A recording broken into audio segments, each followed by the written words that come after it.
IT job కోసం చూస్తున్నారా? ఐటీలో కెరియర్ బిల్డ్ చేసుకోవాలనుకుంటున్నారా? అయితే సమాధానం కోడింగ్ ట్యూటర్. రష్యా అధ్యక్షుడు వ్లాదిమిర్ పుతిన్ 2 రోజుల పర్యటన కోసం భారతదేశానికి వచ్చారు, వెళ్ళిపోయారు. బోల్డ్ అన్ని మీటింగ్స్ అయ్యాయి, ఆ తర్వాత ఒప్పందాలుంటాయి, వరుసగా వాటన్నిటికి సంబంధించినటువంటి వివరాలు బయటకు వస్తాయి అనుకున్నప్పుడు బోల్డ్ అన్ని ఒప్పందాలు కుదుర్చుకుంటారు. అణ్వాయుధాల దగ్గర నుంచి అక్కడ ఉన్నటువంటి రక్షణ వ్యవస్థ ప్రతి దాని మీద చర్చలు ఉంటాయి అనుకున్నప్పుడు ఒక రెలోస్ ఒప్పందం అనేది మాత్రం బయటకు కనిపిస్తోంది. అది కూడా ఏంటి, ఇప్పటిది కాదు. బేసిక్లీ చాలా మటుకు నేషనల్ అండ్ మన దగ్గర ఉన్న లోకల్ ఛానల్ కూడా బ్రేకింగ్ న్యూస్లో ఏం పెట్టారంటే ఆ ఒప్పందం S-400 joint production facility SU-57 మిగతా అది ఇది అని చెప్పారు. నేను ఆ టైంలో చెప్పాను ఇది ఏం జరగదు ఇప్పుడు, ఎందుకంటే యుక్రెయిన్ వార్ ఎండ్ అయ్యేదాకా రష్యాతోని మన ఏ ఒప్పందం గురించి మాట్లాడము, ఎందుకంటే it is not correct. Russian parliament gave an approval. So ఈ రెలోస్ అగ్రిమెంట్ మిగతాన్ని పక్కన పెట్టచ్చు మనం, ఎందుకంటే ఆల్ హావ్ బీన్ డిస్కస్డ్, బయటికి ఏం చెప్పారు ఇప్పుడు.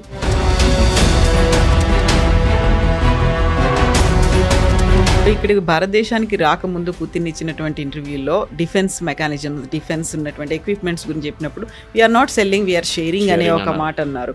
ఆ తర్వాత ఇక్కడ నుంచి వెళ్ళిన తర్వాత వినిపించినటువంటి వార్తలు ఏంటంటే రష్యాలో ఉన్నటువంటి చలికి భారతదేశం వెచ్చదనాన్ని ఇవ్వబోతోంది. How come it is possible? అసలు ఈ 2 వెదర్ కండిషన్స్ కోసం దానికి సంబంధించి ఒప్పందం ఏంటి? రష్యాలో నేను చెప్పాను చూడండి, నార్దర్న్ రష్యా మొత్తం be frozen for 6 to 8 months in year. అది మొత్తం ఫ్రీజ్ అయిపోతుంది ఆర్టిక్ సర్కిల్ దగ్గర, అక్కడ ఏం చేయలేరు. ఇప్పుడు ఎట్లయిందంటే యూరోప్ మనకన్నా ఎక్కువ గ్యాస్ తీసుకుంటున్నారు, చైనా మనకన్నా ఎక్కువ ఆయిల్ కొనుక్కుంటారు, కానీ మన మీద టారిఫ్లు పెట్టారు. అది ప్రెసిడెంట్ ట్రంప్కి తెలిసిపోయింది, that it is a big mistake.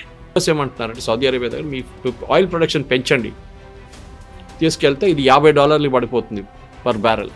Russia ఏమో 40కి అమ్ముతున్నారు. So Russia will not be able to cell.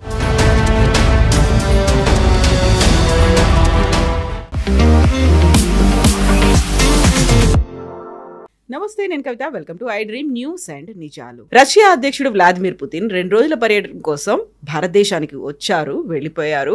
బోల్డ్ అన్ని మీటింగ్స్ అయ్యాయి, ఆ తర్వాత ఒప్పందాలుంటాయి, వరుసగా వాటన్నిటికి సంబంధించినటువంటి వివరాలు బయటకు వస్తాయి అనుకున్నప్పుడు గతంలో జరిగినటువంటి ఒప్పందాలకు సంబంధించి కొన్ని రెన్యువల్ చేసుకున్నారు అనేది తప్ప అధికారికంగా ఇన్ని కోట్ల పెట్టుబడుల్లో లేకపోతే ఇన్ని రకాల ఒప్పందాలు కుదిరాయి అనేటువంటి వార్త ఎందుకని బయటికి రాలేదు? యాక్చువల్గా పుతిన్ వచ్చి మీటింగ్ల తర్వాత ఏం చర్చించుకున్నారు, అవుట్కమ్ అనేది ఎందుకని బయటికి రాలేదు? మనతో పాటుగా ఉన్నారు సీనియర్ జర్నలిస్ట్ సురేష్ కొచ్చాదిల్ గారు. సార్ నమస్తే. సో బోల్డ్ అన్ని ఒప్పందాలు కుదుర్చుకుంటారు, అణ్వాయుధాల దగ్గర నుంచి అక్కడ ఉన్నటువంటి రక్షణ వ్యవస్థ ప్రతి దాని మీద చర్చలు ఉంటాయి అనుకున్నప్పుడు ఒక రెలోస్ ఒప్పందం అనేది మాత్రం బయటకు కనిపిస్తోంది. అది కూడా ఏంటి, ఇప్పటిది కాదు, ఎప్పుడో జరిగింది. బట్ దానికి రెన్యువల్స్ అనేవి ఉన్నాయని ఆల్మోస్ట్ 2011లోనే రెలోస్ గురించి మాట్లాడుకున్నారు. బట్ దాని గురించి ఇప్పుడెందుకు మాట్లాడుకున్నారు 15 ఏళ్ల తర్వాత? బేసిక్లీ పుటిన్ వచ్చినప్పుడు మీకు గుర్తుంటుంది, మనం డిబేట్ చేసాం దానికన్నా ముందు. ఆయన వచ్చే ముందు ఏం జరుగుతుందని ఇక్కడ చాలా మటుకు నేషనల్ అండ్ మన దగ్గర ఉన్న లోకల్ ఛానల్ కూడా బ్రేకింగ్ న్యూస్లో ఏం పెట్టారంటే ఆ ఒప్పందం S-400 joint production facility SU-57 మిగతా అది ఇది అని చెప్పారు. నేను ఆ టైంలో చెప్పాను ఇది ఏం జరగదు ఇప్పుడు, ఎందుకంటే యుక్రెయిన్ వార్ ఎండ్ అయ్యేదాకా రష్యాతోని మన ఏ ఒప్పందం గురించి మాట్లాడము, ఎందుకంటే ఇట్ ఈస్ నాట్ కరెక్ట్. ఈ పరిస్థితుల్లో వాళ్ళు కూడా చేయరు, మనం కూడా చేయము. అది ఆల్రెడీ మన మీద ఆయిల్ ఉందా దానికి బ్యాన్ పెట్టారు, దానికి మన మీద టారిఫ్లు పెట్టారు, రష్యా దగ్గర నుంచి క్రూడ్ ఆయిల్ కొనుక్కుంటున్నాను. కానీ మీరు అడిగిన ప్రశ్నకి ఇప్పుడు జరిగిన ఆ రెలాస్ అగ్రిమెంట్ని ఇప్పుడు తీసుకొచ్చారు, ఎందుకంటే అది మనం యాక్చువల్లీ ఈ లాస్ట్ ఇయర్లో ఇంకోసారి సంతకం పెట్టాము. అది అంటే నాట్ లాస్ట్ ఇయర్, ఈ ఫిబ్రవరిలో పెట్టాము, సంతకం పెట్టాము ఫిబ్రవరి 2025లో. అది కొత్త చట్టం, అది కొత్త రూల్ తీసుకొచ్చారు ఒకటి. దాన్ని మన పార్లమెంట్ నుంచి వాళ్ళ వైపు నుంచి కూడా దాన్ని పాస్ చేయాల్సి వస్తుంది. మన దగ్గర గవర్నమెంట్ అప్రూవల్ కూడా సరిపోతుంది, పార్లమెంట్ వెళ్ళక్కర్లేదు. కానీ రష్యా వైపు నుంచి it should be pass by the parliament, Duma అంటారు వాళ్ళు. అప్పుడు చాలా రోజు డూమా పాస్ చేయలేదు. ఫిబ్రవరిలో చేసిన డూమా రెజల్యూషన్ని ఇప్పుడు మన పుటిన్ గారు వస్తున్న ఒకరోజు ముందు Russian parliament gave an approval. So ఈ రెలోస్ అగ్రిమెంటు మిగతాన్ని పక్కన పెట్టచ్చు మనం, ఎందుకంటే ఆల్ హావ్ బీన్ డిస్కస్డ్, బయటికి ఏం చెప్పారు ఇప్పుడు. అక్కడిక్కడ కొన్ని MOUలు సైన్ చేశారని. కానీ రెలోస్ అనే అగ్రిమెంట్ చాలా ఇంపార్టెంట్ మనకి, ఎందుకంటే ఇది ఈ పర్టికులర్ ఒక లా అని చెప్పొచ్చో, లేకుంటే ఒక రూల్ అని చెప్పొచ్చా, లేకుంటే ఒక పొజిషన్ అని చెప్పొచ్చు. మన దగ్గర ఒక న్యాచురల్ డిజాస్టర్ జరుగుతాయి రేపు, అన్ఫార్చునేట్ జరగకూడదు కానీ భూకంపం వచ్చింది అనుకోండి, లేకుంటే వరదలు వచ్చింది అనుకోండి, రష్యా మనల్ని వచ్చి హెల్ప్ చేస్తారు. అది చూసుంటాం చాలా మటుకు భూకంపం జరిగిన ఏరియాస్లో టర్కీ ఉండొచ్చు, ఒకసారి పాకిస్తాన్ ఉండొచ్చు, నేపాల్లో జరిగిన భూకంపం ఇంటర్నేషనల్ టీమ్స్ వస్తారు, వాళ్ళ డాగ్స్తో సహా రెస్క్యూ ఎక్స్పర్ట్స్ ఉంటారు వాళ్ళు. మనం కూడా ఎన్డీఆర్ఎఫ్ వాళ్ళని ఇప్పుడు శ్రీలంకకి పంపించాం, ఎందుకంటే they are experts in that rescue, search and రెస్క్యూలో. రష్యా కూడా మనల్ని ఇట్లా హెల్ప్ చేయబోతున్నారు, హెల్ప్ చేస్తారు, వాళ్ళ హెలికాప్టర్స్ పంపిస్తారు. ఆ టైంలో మనకు కూడా టెన్షన్లో ఉంటాం, మనం ఎక్కువ హెలికాప్టర్స్ని డిప్లాయ్ చేయలేకపోతాము, మన దగ్గర స్ట్రెచ్ అయిపోతాం రిసోర్సెస్ కంప్లీట్గా. సో వీళ్ళేమంటున్నారంటే మేము పంపిస్తాము, మేము వచ్చి మిమ్మల్ని హెల్ప్ చేస్తామని. అదొక diplomatic part of the answer, కానీ యాక్చువల్ అది కాదు. దానికన్నా పెద్ద ఇదేంటంటే రష్యా భారతదేశానికి వాళ్ళ షిప్స్ కానీ ఎయిర్క్రాఫ్ట్ కానీ మిలిటరీ పర్సనల్ని పంపించచ్చు. అది ఎట్లా అంటే వాళ్ళ వైపు నుంచి వచ్చినప్పుడు ఒక ఎయిర్క్రాఫ్ట్ క్యారియర్ అక్కర్లేదండి, ఫ్రిగేట్ తీసుకుందాం, నార్మల్ వార్షిప్స్. ఆ వార్షిప్కి చిన్నగా ఇంజిన్ ప్రాబ్లం వచ్చింది, వాళ్ళు ఇండియన్ ఓషన్ తిరుగుతున్నప్పుడు చాలా ప్రాబ్లం వచ్చింది. వాళ్ళు టెక్నికలీ ఏం చేస్తారు, అది మళ్ళీ రష్యా దాకా తీసుకెళ్ళాలి, వ్లాడివోస్టాక్ అటువైపు వెళ్ళి అట్లా తీసుకోవాల్సి వస్తుంది, చాలా డిస్టెన్స్. అప్పుడు దాకా ఈ ఇంజిన్ పనిచేస్తుందో లేదో అది కూడా తెలియదు. ఇప్పుడు దీని ప్రకారం మనం సైన్ చేసిన అగ్రిమెంట్ ప్రకారం వాళ్ళు దాన్ని మన పోర్టుకి తీసుకురావచ్చు. అది కొచ్చిన్ ఉండొచ్చు, షిప్ యార్డ్ ఉండొచ్చు, మ్యాజగాన్ డాక్ ఉండొచ్చు, విశాఖపట్నం షిప్ యార్డ్ ఉండొచ్చు, లేకుంటే ఏదైనా మన దగ్గర ఉన్న షిప్ యార్డ్ రిపేరింగ్ ఫెసిలిటీకి తీసుకురావచ్చు. దాంతోపాటు వాళ్ళు అక్కడ అది రిపేర్ అయ్యేదాకా అక్కడే ఉండొచ్చు. దాంతోపాటు వాళ్ళు వచ్చిన పర్సనల్ ఎంత 200 మంది అంతా వాళ్ళని మన వైపు హాస్టల్లోనే ఎక్కడైనా ఉంచుకొని వాళ్ళు రిపేర్ టైంలో వాళ్ళ షిప్లో ఉంటారు, మన టెక్నికల్ టీంతో రిపేర్ చేస్తున్నాం.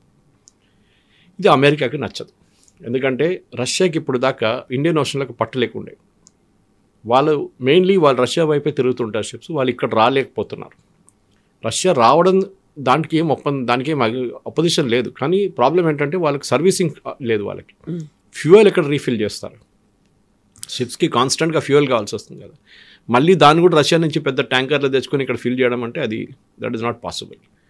దీనికన్నా ముందు బహ్రెయిన్తో ఒక అగ్రిమెంట్ ఉండే వాళ్ళకి, కానీ దాని తర్వాత యుఎస్ బహ్రెయిన్ మీద ప్రెషర్ పెట్టిన తర్వాత బహ్రెయిన్ దాని నుంచి బ్యాక్అవుట్ అయ్యారు, రష్యాకి ఎక్కడ వెళ్ళలేకపోతున్నారు.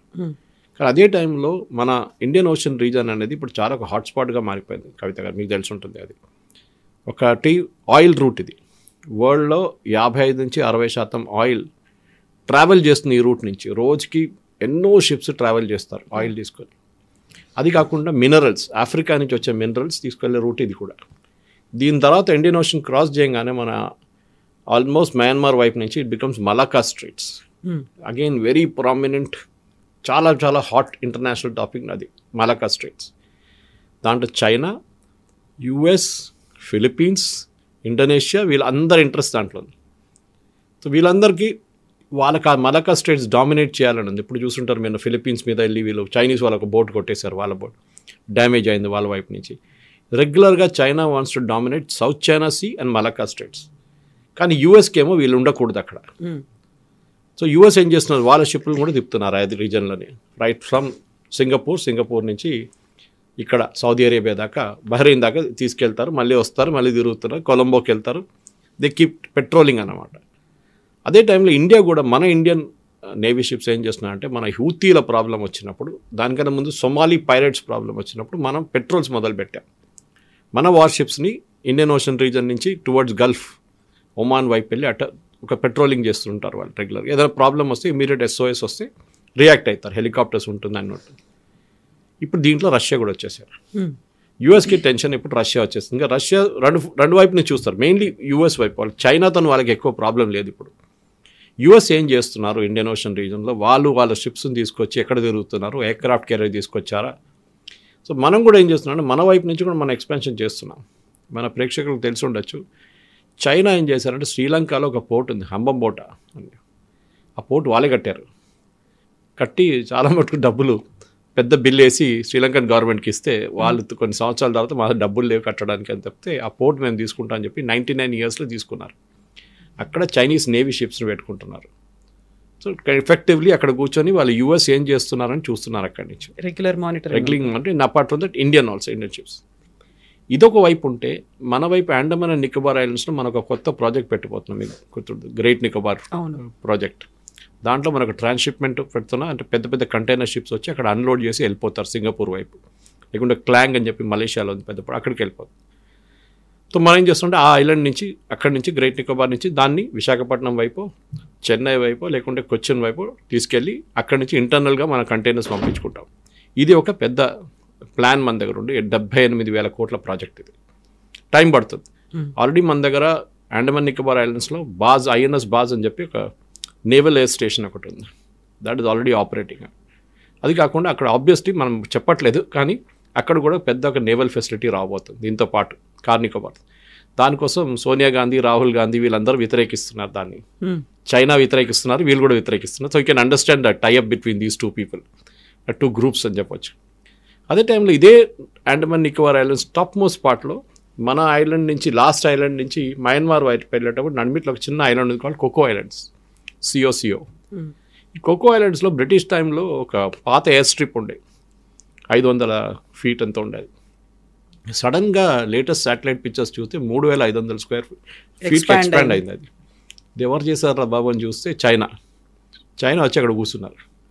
వాళ్ళకంటే అక్కడి నుంచి ఇండియన్ నేవీ షిప్స్ని చెక్ చేయడము, యుఎస్ కిట బంగ్లాదేశ్ వైపు వస్తే వాళ్ళని చెక్ చేయడానికి చైనా ఐలాండ్ తీసుకున్నారు. వాళ్ళు ఆబ్వియస్లీ ఏదో టైప్ పెట్టుకున్నారు మయన్మార్లో ఉన్న మిలిటరీ వాళ్ళతో, రెజీమ్తో. సో ఇండియన్ ఈ ఓషన్ రీజన్ అనేది బికమ్ అ హాట్స్పాట్ నా. అన్ని ఆర్మీస్, అన్ని నేవీస్ అక్కడ తిరుగుతున్నారు, వాళ్ళందరికీ డామినెన్స్ కావాలంటున్నారు. అదే టైంలో యుఎస్కి, బ్రిటన్కి ఒక చిన్న ఐలాండ్ ఉంది కాల్డ్ డిగో గార్సియా. అది మన కొలంబో నుంచి ఇంకా చాలా కిందకి వస్తే బిఫోర్ సేషెల్స్, ఈ ఐలాండ్ పక్కన చిన్న ఒక ఐలాండ్ ఉంది, పాత బ్రిటిష్ ఐలాండ్ ఉండే. దాన్ని ఇప్పుడు బ్రిటన్ అండ్ యుఎస్ వాడుకుంటున్నారు. అది only for ships, naval ships తీసుకొస్తారు, అక్కడ బర్త్ చేస్తారు, అక్కడ రీఫ్యూలింగ్, అక్కడ ఉండడానికి అన్నీ ఉన్నాయి, then food and all replenishment అన్నీ నడుస్తుంది. డిగో గార్సియా నుంచి వీళ్ళు షిప్స్ని పంపిస్తుంటారు అక్కడిక్కడ. సో ఇప్పుడు మీరు చూస్తున్నారు ఈ హూతీల అటాక్ జరిగినప్పుడు కానీ దానికన్నా ముందు ఇప్పుడు కూడా లేటెస్ట్ ఆల్సో యూఎస్ వాళ్ళ వార్ షిప్స్ని రెగ్యులర్గా ఏరియాలో తిప్పుతున్నారు అక్కడికి. అట్లాంటిక్ వైపు ఎక్కడ టెన్షన్ లేదు, పెసిఫిక్ వైపు టెన్షన్ లేదు. టెన్షన్ ఉందంతా ఇక్కడ ఇదే రీజన్లో. అండ్ చాలా మటుకు Gulf states, for example Qatar నుంచి, బహ్రెయిన్ నుంచి, సౌదీ అరేబియా, యుఏఈ వీళ్ళందరూ యూఎస్ మీద డిపెండ్ అవుతారు వాళ్ళ సెక్యూరిటీ కోసం. రేపు ఏదైనా కూ జరిగితే వాళ్ళ డెమోక్రసీ కాదు కదా, ఇంకోడెవడో కత్తి తీసుకొని చేసేస్తే వాళ్ళ గవర్నమెంట్ మారిపోతుంది అక్కడ. సో దానికోసం వాళ్ళు they are using the US presence అన్నమాట. ఇది వాళ్ళ చాలా మంచి స్ట్రాటజీ. అదే టైంలో రష్యా ఏం చేస్తున్నారంటే, రష్యన్స్ ఆర్ వెరీ స్మార్ట్. వాళ్ళ మీద ఈ యుక్రెయిన్ వార్ స్టార్ట్ అయిన నుంచి వీళ్ళు శాంక్షన్స్ పెట్టారు. ఎవరు మొత్తం నాటో కానీ, అటువైపు యుఎస్ కానీ. రష్యన్ కంపెనీలు, వాళ్ళ గవర్నమెంట్ వాళ్ళ దగ్గర ఉన్న కొంచెం డబ్బులు యూరోపియన్ బ్యాంక్స్లో పెట్టుకున్నారు. $300 బిలియన్, చిన్న అమౌంట్ కాదు. ఎవరైనా మనం కూడా చేస్తాం. అది సడన్లీ ఫ్రీజ్ చేసుకున్నారు. ఈ వార్ మొదలు కాగానే రష్యా దగ్గర చెప్పారు, ఈ డబ్బులు మీరు ముట్టలేరు, ఈ డబ్బులంతా ఇప్పుడు మాదైపోయిందని. సో ఇంటర్నేషనల్ లెవెల్లో యూరోపియన్ బ్యాంక్స్కి ఒక పెద్ద ఇమేజ్ దెబ్బతిన్నది ఇది. ఎందుకంటే రేపు ఎవరు వాళ్ళ దాంట్లో డబ్బులు పెట్టరు. చైనా ఏం చేశారంటే ఇమ్మీడియట్గా డబ్బులు విత్డ్రా చేయడం మొదలుపెట్టారు. వాళ్ళు కూడా ఉండే అక్కడ పెద్ద అమౌంట్, ఎందుకంటే రేపు చైనా మీద శాంక్షన్స్ పెట్టవచ్చు. వాళ్ళు దాన్ని బంగారంగా మార్చుకొని ఎక్కడెక్కడో సీక్రెట్ లాకర్స్లో పెట్టుకున్నారు. అది కాకుండా మిగతా అమౌంట్ తీసుకొని వాళ్ళు సెక్యూరిటీస్లో దాంట్లో ఇన్వెస్ట్ చేయడం మొదలుపెట్టారు చైనీస్ గవర్నమెంట్. చైనా సేఫ్గా అయిపోయారు. కానీ రష్యన్ అమౌంట్ ఇప్పుడు కూడా $300 బిలియన్, దాంట్లో $50 బిలియన్ ఆల్రెడీ యుక్రెయిన్కి ఇచ్చారు. It's illegal, blatant. ఇప్పుడు మీ బ్యాంక్ అకౌంట్ ఉందండి, రేపు వచ్చి ఫ్రీజ్ చేసి బ్యాంక్ అకౌంట్ నుంచి డబ్బులు ఇవ్వడానికి వాడుకుంటే you cannot agree to that. So ఇది జరుగుతుంది. రష్యా ఏం చేశారంటే అది కాకుండా ఆఫ్రికాలో చాలా మటుకు ఆఫ్రికా రూల్ చేసింది ఫ్రెంచ్ వాళ్ళు. సంవత్సరాల నుంచి ఆల్మోస్ట్ 200-300 years ago ఫ్రెంచ్ కొలోనియల్స్ ఉండే. మన దగ్గర ఇట్లా బ్రిటిష్ కాలనీ, అక్కడ ఫ్రెంచ్ కాలనీ ఉండే. దానికోసం most Africa speak very good French. ఆ ఫ్రెంచ్ కంపెనీ అక్కడ వాళ్ళు ఏం చేశారంటే, ఫ్రెంచ్ వాళ్ళ లోకల్ గవర్నమెంట్ ప్రాబ్లం మొదలు పెట్టినప్పుడు, వాళ్ళకి ఇండిపెండెన్స్ కావాలన్నప్పుడు ఫ్రెంచ్ వాళ్ళు పారిపోయారు. కానీ ఫ్రెంచ్ వాళ్ళ రీప్లేస్మెంట్ రష్యన్స్ వచ్చారు. రష్యన్స్కి ఒక బాగా యాటిట్యూడ్ ఉంది, మీరు గవర్నమెంట్ ఎట్లైనా నడిపించుకోండి, డెమోక్రసీ మాకు పనికిరాదు, మాకు కావాల్సింది అక్కడ ఉన్న మినరల్స్ మిగతా అన్ని నేను చూసుకుంటాం, మీకు డబ్బులు కావాలని డబ్బులు ఇస్తాం. Same thing China was doing now. Djibouti అని చెప్పి ఆఫ్రికాలో కార్నర్లో ఒక పెద్ద నేషన్ ఉంది, క్యాపిటల్ ఇస్ జిబూతి. జిబూతిలో దెర్ ఇస్ 600 మంది ఉన్న చైనీస్ ఒక ప్లేస్మెంట్ అక్కడ పెట్టారు, ఒక బెటాలియన్ తీసుకొచ్చి. చైనా వాళ్ళు ఎక్కడ చైనా, ఎక్కడ Djibouti. So everywhere string of pearls అని చెప్పి చైనా వాళ్ళు ఒక స్ట్రాటజీ తీసుకొచ్చారు ఇండియన్ ఓషన్ డామినేట్ చేయడానికి. మనమేమో మన వైపు నుంచి ఉన్న మన పెట్రోలింగ్ వైపు పెట్టి, మన కార్ నికోబార్ ఐలాండ్స్, ఇక్కడ లక్షద్వీప్లో కూడా మనకు బేస్ పెట్టాయి ముందు లేకుండే. కార్వార్ ఎయిర్ అక్కడ నేవల్ బేస్ స్ట్రెంగ్తన్ చేసాం మనం. కొచ్చిన్ షిప్ యార్డ్లు తయారు చేయడము, షిప్స్ రిపేర్ చేయడం అక్కడ మొదలుపెట్టాం. సో ఓవరాల్ ఇండియన్ ఓషన్ రీజన్ని డామినేట్ చేయడానికి రష్యాకి ఒక ఆప్షన్ తీసుకొచ్చాం మనం. ఇప్పుడు యూఎస్కి ఏం చేయాలని అర్థం కావట్లేదు. శాంక్షన్స్ ఎట్లా పెడతారు, పెట్టలేరు. వీఆర్ జస్ట్ టెలింగ్ మీకు కూడా. ఇన్ఫ్యాక్ట్ అదే అగ్రిమెంట్ మనకు యూఎస్తో ఉంది. The same agreement which sign with Russia, యూఎస్తో కూడా సైన్ చేస్తాం. కానీ యూఎస్కి మన ప్రెసెన్స్ అక్కర్లేదు. వాళ్ళకి బహ్రీన్ ఉంది, పక్కన యెమెన్, ఒమాన్ ఉన్నారు, ఇటువైపు ఏమో డీగో గార్సియా ఉంది. కాబట్టి శ్రీలంకకి వెళ్ళిపోవచ్చు రేపు. అది కాకుండా మనం ఇంకొక స్టెప్ తీసుకున్నాం. అది ఎక్కువ కవరేజ్ రాలేదు మన మీడియాలో. ఒక 6 నెలల ముందు మన మ్యాజగాన్ డాక్ అని చెప్పి మన ముంబై దగ్గర మేజర్ నేవల్ షిప్ ఫెసిలిటీ ఒకటి ఉంది, మ్యానుఫ్యాక్చరింగ్ ఫెసిలిటీ. వాళ్ళు శ్రీలంకలో ఒక నేవల్ షిప్ కంపెనీ ఉంది కొలంబో దగ్గర. They went into huge losses, వాళ్ళకి డబ్బులు లేదు. వీళ్ళు వెళ్ళి స్టాక్ ఎక్స్చేంజ్, కొలంబో స్టాక్ ఎక్స్చేంజ్లో ఆ కంపెనీని కొనుక్కున్నారు, మ్యాజగాన్ డాక్ వాళ్ళు. సో ఆ కంపెనీ ఇప్పుడు మన దగ్గర ఉంది. వాళ్ళకి పెద్ద ఒక షిప్ యార్డ్ ఉంది అక్కడ రిపేరింగ్. అది మొత్తం ఇండియా చేతికి వచ్చేస్తుంది. మనం తీసుకెళ్ళి మన 2 నేవీ షిప్ రిపేర్ అని చెప్పి అక్కడ పెట్టుకున్నాం. అది రిపేర్ ఉందో లేదో తెలియదు, కానీ our presence is there in శ్రీలంకనో ఒఫిషియలీ. చైనా పక్కన హంబంబోట, వీఆర్ ఆల్సో దేర్ అన్నమాట. సో మీరు ఏం చూస్తున్న కవిత గారు అంటే ఈ ఇంటర్నేషనల్ లెవెల్లో ఒక జాకింగ్ నడుస్తుంది ఫర్ స్పేస్. మనం ఎప్పుడైనా చాలా టైట్ ఉన్న స్పేస్లో మీరు కొన్ని షీప్ చూసుంటారు, మీరు మేకల్ని తీసుకెళ్తారు, వాళ్ళు ఎట్లనో స్పేస్ క్రియేట్ చేసుకుంటారు వాళ్ళు. ఇదే నడుస్తుంది ఇంటర్నేషనల్ లెవెల్లో కూడా. China, Russia, US, NATO plus India, ఈ 5 కంట్రీలు వీళ్ళ గేమ్ కంప్లీట్గా ఆడుకుంటున్నారు ఇండియన్ ఓషన్ రీజన్. దాంతో ఈ రెలాస్ అని చెప్పి అగ్రిమెంట్ చాలా పనికొస్తుంది. అది కాకుండా పుటిన్ గారు వచ్చి మాట్లాడారు, Su-57 చేయొచ్చు, తయారు చేయొచ్చు, we can do it, we can have a joint venture in India, but we will wait. ఇది ఒక 2-3 నెలలు సెటిల్ అయిపోతుంది యుక్రెయిన్ వన్స్ ఫర్ ఆల్. దాని తర్వాత దే విల్ అనౌన్స్. ఒకటేంటంటే రష్యాకి ఇప్పుడు వాళ్ళ దగ్గర their economy is doing well, doubt లేదు, కానీ మ్యానుఫ్యాక్చరింగ్ ఫెసిలిటీ చాలా మటుకు దెబ్బతిన్నది వాళ్ళది. వాళ్ళ ఎక్విప్మెంట్ తెచ్చుకోలేకపోతున్నారు. ఎంబార్గో ఉంది వాళ్ళ మీద.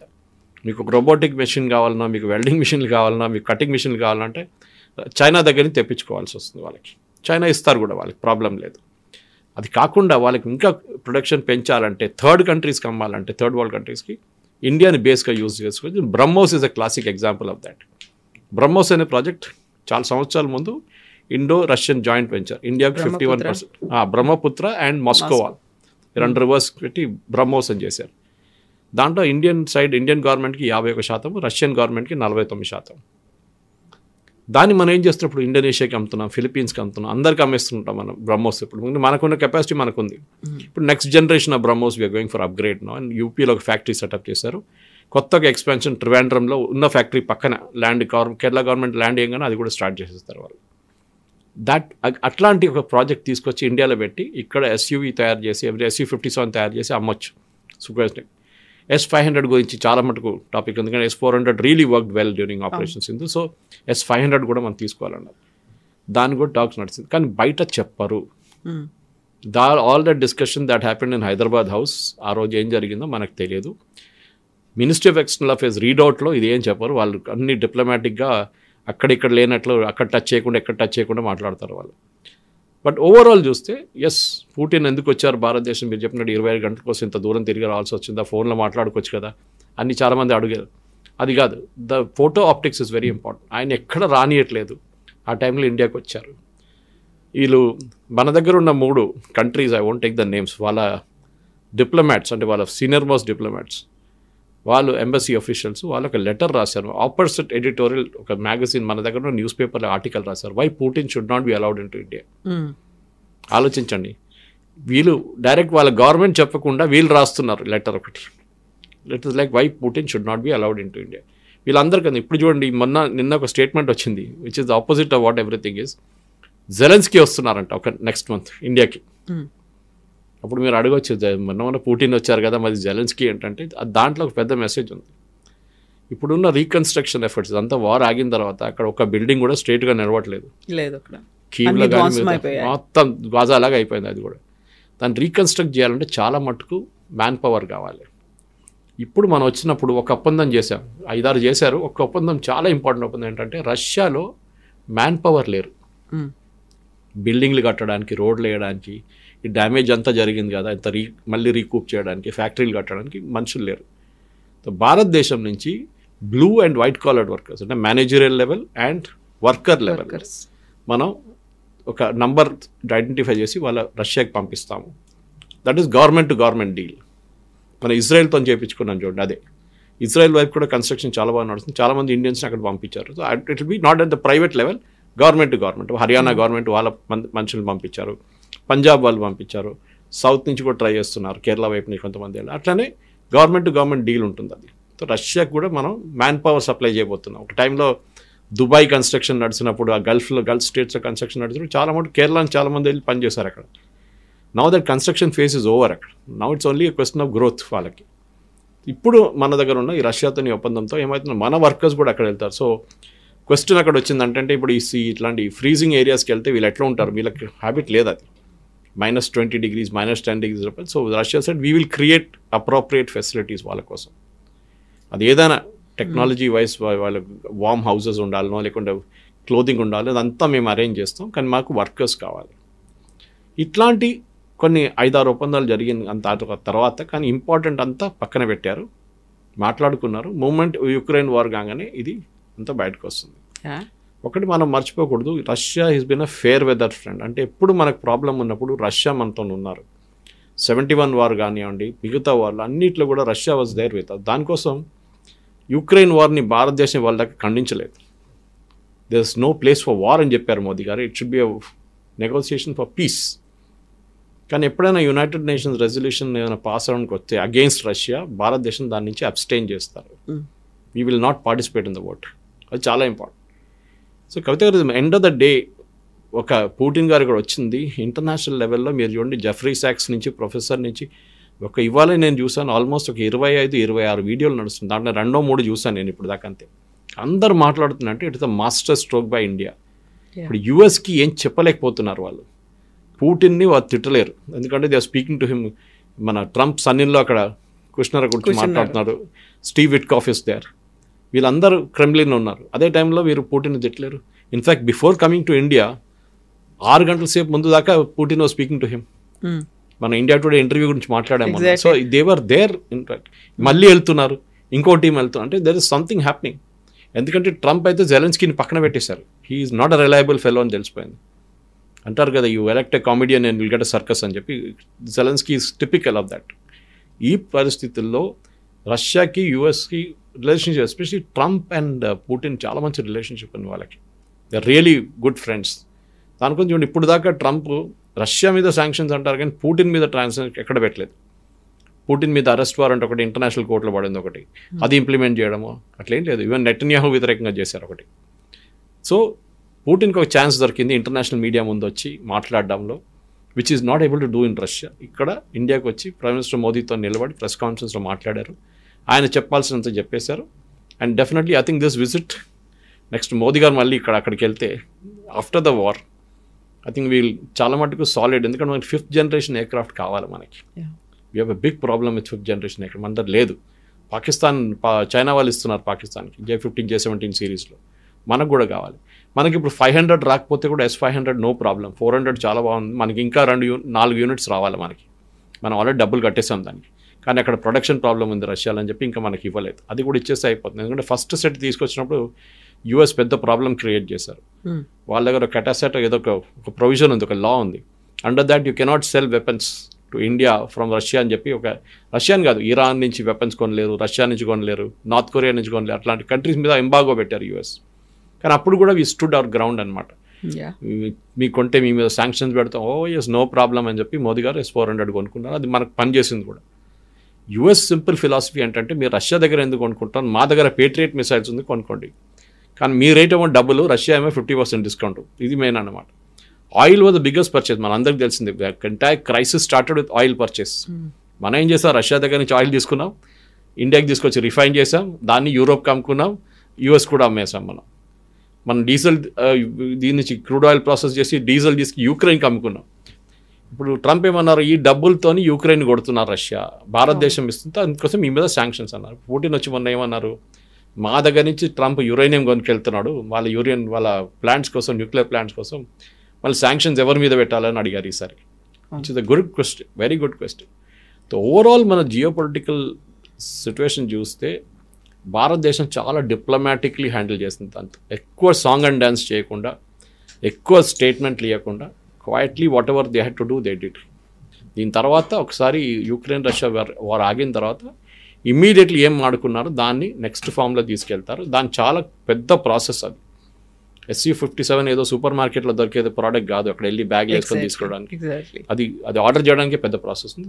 బహుశా జరుగుతుంది, సంవత్సరం 2 సంవత్సరాలు పట్టొచ్చు. దాని తర్వాత జాయింట్ ప్రొడక్షన్ ఫెసిలిటీ HALతోనో ఎవరితోనో చేయొచ్చు అది. But overall I think it's a great visit, దాంట్లో డౌట్ లేదు. కానీ దాంట్లో ఆప్టిక్స్ ఎక్కువ ఉండే, హైదరాబాద్ హౌస్ ఫోటోగ్రాఫ్ కానీ ప్రెసిడెన్షియల్ డిన్నర్ కానీ ఇదంట. But president Putin was given his place in history అని చెప్పొచ్చు. ఎందుకంటే ఆయన I think he has seen from Narasimha Rao to Modi గారి దాకా ప్రైమ్ మినిస్టర్స్ని చూశారు. అటు US వైపు 5 ప్రెసిడెంట్లు చూశారు ఆయన ఇప్పుడు దాకా. అంత I think 20+ years he has now been in the power in Kremlin. So definitely you have to take him seriously and light తీసుకోలేరు మీరు. ఇంకా ఒక 10 సంవత్సరాలు కూడా ఉండొచ్చు ఆయన ఈజీగా. Let us deal with the way it should be dealt. Ukraine war కూడా చాలా మటుకు US కూడా తెలిసిపోయింది. రష్యాకు ఉన్న ఒక సెక్యూరిటీ కన్సర్న్ ఉండే వాళ్ళు దాన్ని తీర్చుకున్నారు. Every day they are advancing by about almost last 1 monthలో they have advanced by about 3,000 square kilometers. గాజాది డబుల్ సైజ్ ఆక్యుపై చేసుకున్నారు యుక్రెయిన్కి వెళ్ళి. సో ఇంకొక 2 వారాలు 3 వారాలు నడిస్తే యుక్రెయిన్ని మొత్తం ధ్వంసం చేసేస్తారు. నిన్న రాత్రి కూడా జరిగిన చాలా మటుకు రేట్ జరిగింది, మిసైల్స్ డ్రోన్స్తో సహా. సో జెలెన్స్కీ ఎండ్ గేమ్ వచ్చేసింది ఇప్పుడు. బోస్ ప్రాబ్లీ పారిపోతాడు, స్విట్జర్లాండ్లో ఇక్కడ డబ్బులన్నీ పెట్టుకున్నాడు. US కాంగ్రెస్లో ఒక ఇన్వెస్టిగేషన్ నడుస్తుంది, ఈయనకి ఇచ్చిన డబ్బులు ఈయన ఏం చేసిండు అని చెప్పి జెలెన్స్కీ. ఆయన మీద చాలా మటుకు ప్రెషర్ ఉన్నాయి. Maybe he will give it to opposition leader ఒక ఆయనకి ఇచ్చేసి వెళ్ళిపోతాడు అక్కడి నుంచి. And Putin will be back in full flow after that. So ఇక్కడికి భారతదేశానికి రాకముందు పుతిన్ ఇచ్చినటువంటి ఇంటర్వ్యూలో డిఫెన్స్ మెకానిజమ్స్, డిఫెన్స్ ఉన్నటువంటి ఎక్విప్మెంట్స్ గురించి చెప్పినప్పుడు we're not selling, we're sharing అనే ఒక మాట అన్నారు. ఆ తర్వాత ఇక్కడ నుంచి వెళ్ళిన తర్వాత వినిపించినటువంటి వార్తలు ఏంటంటే రష్యాలో ఉన్నటువంటి చలికి భారతదేశం వెచ్చదనాన్ని ఇవ్వబోతోంది. How come it is possible? అసలు ఈ 2 వెదర్ కండిషన్స్ కోసం దానికి సంబంధించి ఒప్పందం ఏంటి? ఇది నేను రెలాస్ అగ్రిమెంట్లో ఉంది అది యాక్చువల్ కవిత గారు. దాంట్లో కనెక్షన్ ఉంది మీరు చెప్పిన ఒక కోర్ట్కి. రష్యాలో నేను చెప్పాను చూడండి, నార్దర్న్ రష్యా మొత్తం it be frozen for 6 to 8 months in year. అది మొత్తం ఫ్రీజ్ అయిపోతుంది ఆర్టిక్ సర్కిల్ దగ్గర. అక్కడ ఏం చేయలేరు మీరు, రష్యన్ షిప్స్ అక్కడ ఆగిపోతుంది. దాని బదులు మన దగ్గర ఉన్న వార్మ్ వాటర్స్ ఇండియన్ ఓషన్ రీజన్లో మలక్కా స్ట్రేట్ మనం ఇప్పుడు మాట్లాడడం చూడండి, అక్కడ తీసుకొస్తే they can continuously keep working. అక్కడ వేసుకొని మీరు ఏం చేసుకుంటారు? రష్యా వైపు నథింగ్ ఇస్ హ్యాపెనింగ్. అక్కడ మీరు ఇటువైపు తీసుకొచ్చినప్పుడు than it works very well. So Russia దగ్గర ఉన్న చలి మన దగ్గర ఉన్న హాట్ వాటర్, వార్మ్ వాటర్తో పనిచేస్తుంది చాలా మటుకు. సో రష్యాకి ఇది పెద్ద ఓపెనింగ్ ఇచ్చాం మనం. రేపు మనకి ఆయిల్ పైప్ లైన్స్ వేయడానికంటే రష్యా కావాలంటే చైనా వైపు నుంచి మన వైపు ఆయిల్ పైప్ లైన్స్ పంపించవచ్చు. మన ట్యాంకర్లు తెప్పించుకోక్కర్లేదు. We may even convert something to natural gas. For example Qatar is big natural gas producer, కానీ మన రష్యా దగ్గర నుంచి కూడా కొనుక్కోవచ్చు. ఇప్పుడు ఎట్లయిందంటే యూరోప్ మనకన్నా ఎక్కువ గ్యాస్ తీసుకుంటున్నారు, చైనా మనకన్నా ఎక్కువ ఆయిల్ కొనుక్కుంటారు, కానీ మన మీద టారిఫ్లు పెట్టారు. అది ప్రెసిడెంట్ ట్రంప్కి తెలిసిపోయింది. That it is a big mistake. 50 products మీద తగ్గించేశారు టారిఫ్ ఆల్రెడీ. మిగతాది అగ్రిమెంట్లో ఇప్పుడు రాబోయే అగ్రిమెంట్లో అది కూడా క్లియర్ అయిపోతుంది. కానీ పుటిన్ది రష్యా మీద ఎంత ప్రెషర్ పెట్టినా కానీ Russian economy has held back. వీళ్ళేమనుకున్నాడు కవిత గారు, ఈ రూబుల్ అనే ఎకానమీ పడిపోతుంది అనుకున్నారు మూమెంట్ ద వార్ మొదలైన శాంక్షన్ పెట్టగానే. కానీ భారతదేశం రష్యా నుంచి ఆయిల్ కొంటున్నప్పుడు we are paying them in roubles, not dollar. China కొనుక్కున్నప్పుడు చైనాకి రష్యా యువాన్లో పేమెంట్ చేస్తున్నారు, ఇటువైపు వస్తుందో రూబుల్స్లో పే చేస్తున్నారు. రష్యా మన దగ్గర ఇంపోర్ట్ చేసుకున్న దానికి మనకు రూపీలో పేమెంట్ చేస్తున్నారు. దీంట్లో ఒక మేజర్ ఫ్యాక్టర్ మనం మిస్ అయిపోతున్నాం, US డాలర్. ఇప్పుడు దాకా అంటే ఒక 10 సంవత్సరాల ముందు దాకా US డాలర్ అంటే డిఫాక్టో అన్నీ మనం US డాలర్కి చెప్తాం, ఇన్ని బ్యారెల్కి ఇన్ని డాలర్లు అని. ఎగ్జాక్ట్లీ సడన్గా ఈక్వేషన్ నుంచి డాలర్ని తీసేసాం. ఎందుకంటే రష్యా మీద శాంక్షన్స్ పెట్టినప్పుడు యూక్రెయిన్ వార్లో స్విఫ్ట్ అని చెప్పి ఒక ఇంటర్నేషనల్ సిస్టమ్ ఆఫ్ పేమెంట్స్ ఉంది, అదే కంట్రోల్ చేస్తుంది మొత్తం. It's like A software that runs entire international banking system. ఈ కంట్రీ నుంచి కంట్రీ మనీ డబ్బులు మూవ్ చేయడంలో అంతా. దాని నుంచి రష్యాని బయటకు తీసుకుని రష్యా ఏం చేస్తారు, మరి ఎట్లా డీల్ చేస్తారు? సో రష్యా ఏమన్నారంటే మీరు కొనుక్కోండి ఆయిల్ మాత్రం, మీ pay me by roubles. So మనం మన దగ్గర ఉన్న అమౌంట్ రూబుల్స్గా కన్వర్ట్ చేసి రష్యాకి పేమెంట్ చేస్తున్నాం. డాలర్ ఎక్కడ లేదు, డాలర్ అసలు కనిపించట్లేదు. So president Trump is become very upset no. ఎందుకంటే ఆయన ఏమన్నారంటే ముందు బ్రిక్స్ పెట్టినప్పుడు బ్రిక్స్ ఒక కామన్ కరెన్సీ తీసుకొస్తామని మన ఒక థాట్ ప్రాసెస్ ఉండే. అప్పుడు ఏమన్నారంటే అది చేస్తే వీళ్ళందరూ నేను బ్యాన్ చేసి పడేస్తా అన్నారు. ఇండియాతో సహా సౌత్ ఆఫ్రికా, చైనా, వీళ్ళందరినీ, రష్యా అందరినీ బ్యాన్ చేస్తుంది. దాని తర్వాత సౌదీ అరేబియా జాయింట్, చాలా నేషన్స్ జాయిన్ అయింది దాని తర్వాత ఈ బ్రిక్స్లో. ఇప్పుడు బ్యాన్ చేస్తే సౌదీ అరేబియాని కూడా బ్యాన్ చేస్తారా మీరు? సో సౌదీ అరేబియా కూడా కొంచెం అగ్రెసివ్ అయిపోతుంది. ఎందుకంటే వాళ్ళకేం తెలిసిందంటే రష్యన్ ఆయిల్ $40 వీళ్ళు భారతదేశానికి అమ్ముతున్నప్పుడు మా ఇదేమో 80 నుంచి నడుస్తుంది. ప్రెసిడెంట్ ట్రంప్ ఏమంటున్నారు, దాన్ని కూడా తగ్గించాలి, మీరు ఆయిల్ ప్రొడక్షన్ పెంచుకోండి అంటున్నారు. ఎప్పుడైనా ఎకనామిక్స్లో సప్లై అండ్ డిమాండ్లో సప్లై ఎక్కువైపోతే ప్రైస్ పడిపోతుంది. ఏమంటున్నారంటే సౌదీ అరేబియా దగ్గర మీ ఆయిల్ ప్రొడక్షన్ పెంచండి, తీసుకెళ్తే ఇది $50 పడిపోతుంది పర్ బ్యారెల్. రష్యా ఏమో 40కి అమ్ముతున్నారు. So Russia will not be able to cell. కానీ సౌదీ అరేబియా చేయడానికి రెడీ లేరు, ఎందుకంటే వాళ్ళకి బేసిక్ ప్రొడక్షన్ కాస్ట్ ఉంటుంది. ఆ ప్రొడక్షన్ కాస్ట్ తర్వాతే వాళ్ళకి ప్రాఫిట్ వస్తుంది. వాళ్ళంటే మేము చేయమంటున్నారు. అక్కడ ఒక ఫ్రిక్షన్ వచ్చేస్తుంది వాళ్ళ నడిమిట్లో, ఇద్దరు నడిమిట్లో, US and Russia, Saudi Arabia నడిమిట్లో. సో అట్లా అన్నిట్లో చూస్తే రష్యాని ఎట్లనో కౌంటర్ చేయాలని చూస్తున్నా, కానీ అన్నింటిలో రష్యా బయటపడుతున్నారు. రష్యన్ జీడిపి చూడండి, ఇట్స్ పర్ఫార్మింగ్ వెరీ వెల్. వీళ్ళందరూ ఏమనుకున్నారో రష్యన్ జీడిపి మొత్తం పోతుంది, సత్యనాశ అయిపోతారని. కానీ రష్యన్ జీడిపి మీరు Italian, German, French and UK ఈ 4 జీడిపిలు యాడ్ చేస్తే దానికన్నా ఎక్కువ రష్యన్ జీడిపి ఉంది. అది that is showing the ultimate result అనమాట. హౌ రష్యా అని మనం ఏమనుకున్నాం, రష్యన్ ఎకానమీ పడిపోతుంది, రష్యన్ జీడిపి పడిపోతుంది, రూబుల్ కంప్లీట్గా వర్త్లెస్ పేపర్ అయిపోతారు అని. ఏం జరగలేదు. Everywhere Russia held back. Russia economy ఇంకా మంచి పర్ఫామ్ చేస్తున్నారు ఇప్పుడు. అంటే వాళ్ళు ఎక్కడో అమ్ముకుంటున్నారు ఆయిల్, ఎందుకంటే వాళ్ళ main source of revenues oil. యూరోప్కి అమ్ముతున్నారు గ్యాస్, ఇండియాకి అమ్ముతున్నారు ఆయిల్, యూఎస్కి అమ్ముతున్నారు యురేనియం, ఇట్లా చాలా మటుకు ప్రోడక్ట్స్ వాళ్ళు అమ్ముకుంటున్నారు. వాళ్ళు ఇప్పుడు ఏం చెప్పండి, మొన్న పెట్టిన ఒప్పందంలో ఇంకొక మేజర్ అగ్రిమెంట్ ఏముందంటే మీ దగ్గర నుంచి మేము స్ట్రిమ్స్ కొంటా అన్నారు. యుఎస్కి పడిపోయింది శాంక్షన్స్ అయిన తర్వాత. సో దానికోసం యుఎస్ శాంక్షన్లు పడిపోయిన స్ట్రిమ్స్ మేము కొనుక్కుంటాం. అంత పెద్ద మార్కెట్ కాదు Russia, but still it's very important thing. రెండవది మీ దగ్గర నుంచి వెజిటబుల్ అండ్ ఫ్రూట్స్ మేము కొంటాం. Again that was the mid US నుంచి అక్కడ మనకి హిట్ అయింది. సో రష్యా ఏం చెప్తున్నా అంటే మా దగ్గర నుంచి ఆయిల్ కొనుక్కున్నారని చెప్పి మిమ్మల్ని పనిష్మెంట్ ఇచ్చారు కదా, మిమ్మల్ని కాపాడుకోవాల్సింది మేమే కదా దానికోసం. సో మేము మిమ్మల్ని హెల్ప్ చేస్తాం, mutual benefit. Okay, your enemies my friend అని చెప్పి ఉల్టా కూడా పనికిర వస్తుంది అనమాట అది. So that is what Russia is doing. మా భారతదేశం నుంచి మనం ఎక్స్పోర్ట్స్ పెంచుకుందాం, మనం definitely we will help India out అని చెప్పి చెప్తున్నారు. సో రేపు యూఎస్ వస్తే కూడా టారిఫ్లు తీసేస్తే కూడా Russia will continue to be a good friend of India. అది మనకు డౌట్ లేదు దాంట్లో. కానీ ఇదేంటంటే రష్యన్ ఎకానమీ యూఎస్ ఆలోచించినట్లు పడలేదు. రష్యన్ ఎకానమీ ఇంప్రూవ్ అయింది, రష్యన్ జీడిపి ఇంప్రూవ్ అయింది. అది కాకుండా రూబుల్ కూడా స్టేబుల్గా ఉండిపోయింది అన్నమాట. ఓవరాల్ పిక్చర్ నెక్స్ట్ 6 నెలల్లో ఈ వార్ ఆగిపోతే then next picture will come in to play. అప్పుడు ఇండియా ఈ అనౌన్స్మెంట్ అంతా చేస్తారు. Yes sir, thank you so much sir. Thank you. And for more videos, please subscribe to iDream. Please subscribe to iDream. Please subscribe iDream. And please subscribe to iDream. For more videos, subscribe to iDream. please like, share and subscribe to the channel. Congratulations, iDream. Subscribe to iDream. Subscribe to iDream. So subscribe to iDream Media. iDream ki iDream team andarki huge congratulations. Please subscribe iDream Media. Please subscribe to iDream. Subscribe iDream. Please subscribe to iDream.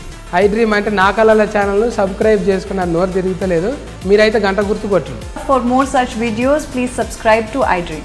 Subscribe to iDream. Please subscribe to iDream. Please subscribe iDream Media. Please do subscribe to iDream. Please subscribe to iDream Media. For best entertainment and information, please subscribe iDream. And don't forget to subscribe to iDream.